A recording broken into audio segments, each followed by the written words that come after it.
Vis Pacem. Bellu is a bit of a placeholder episode for Star Trek Discovery thanks to a self-contained story with no larger ramifications other than to set up the mid-season finale. That said, it poses plenty of interesting questions with new aliens, some interesting character developments, and finally an answer on what makes Sarah's spider sense tingle.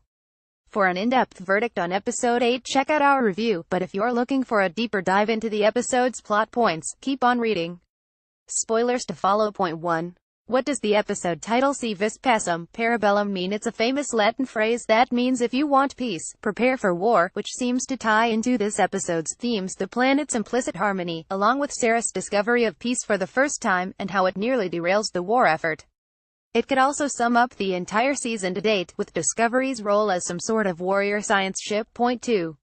If Discovery's dash drive is working, why doesn't anyone else have it? We see the Discovery dashing in to save the USS Gagarin as the only ship in range.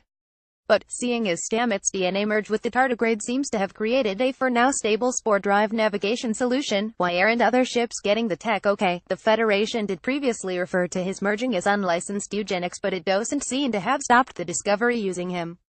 It obviously might take some time to implement, but seeing as the whole point of Discovery, and the now destroyed Glenn, was to perfect the tech, why isn't there talk of it being implemented immediately? 3.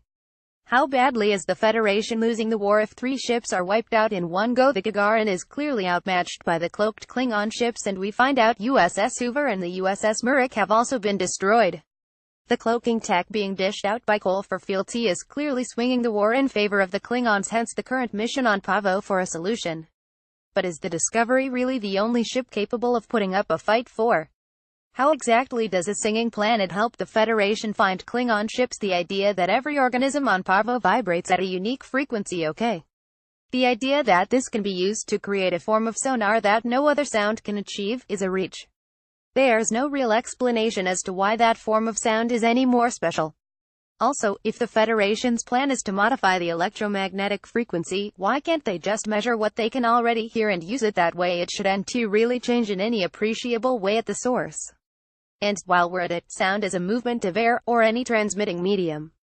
Electromagnetic radiation is stuff like radio waves, microwaves, light, and so is a different thing entirely. Do they want the sound they can hear, or the signal being broadcast into space? It seems unlikely. The Star Trek Discovery budget can't stretch to 2 ethereal floaty alien life forms, so why do the Pavonian entities look so similar? Later in the episode we see Ash apparently teleported by them, suggesting they, like the spores, can manipulation spacetime.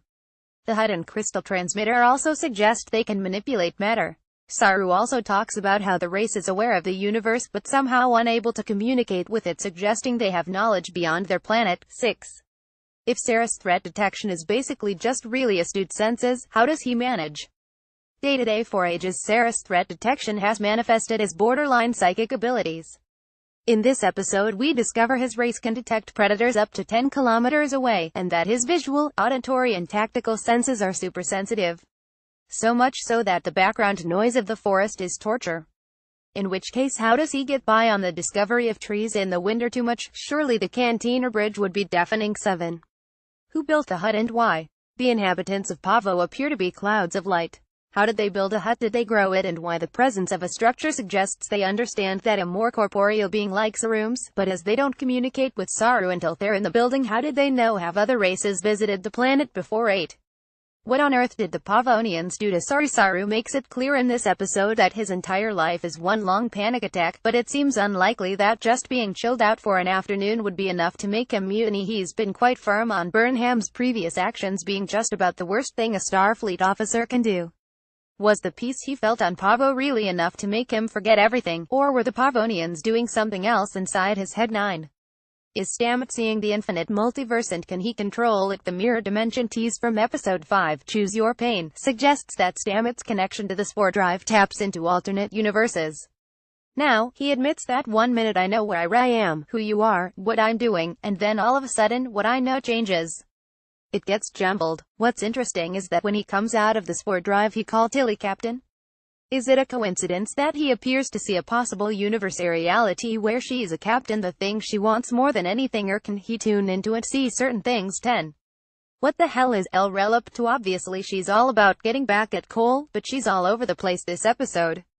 Was the escape plan with Admiral Corwell part of a plan to get her to talk or a genuine attempt to defect? She also seems surprised about all the dead Klingons, suggesting Cole knew she was a traitor and was clearing her house before he calls her a traitor and takes her away. And why does she have no comeback when he does? Her lack of a plan or contingency suggests she's either completely lost focus or this is all part of her plan. 11. Did Saru see the real Tyler? Okay, conspiracy theory time, specifically that Tyler is a Klingon spy passing for human. When spaced out, Saru tries some sort of mind crystal thing with Tyler. His threat ganglia flare up and he declares your intentions are false. Given that Saru has already made it clear he is built to detect danger, does that mean he senses Tyler is a threat in some way, keeping Saru talking while Burnham gets to the transmitter? Isn't exactly a dangerous thing to do.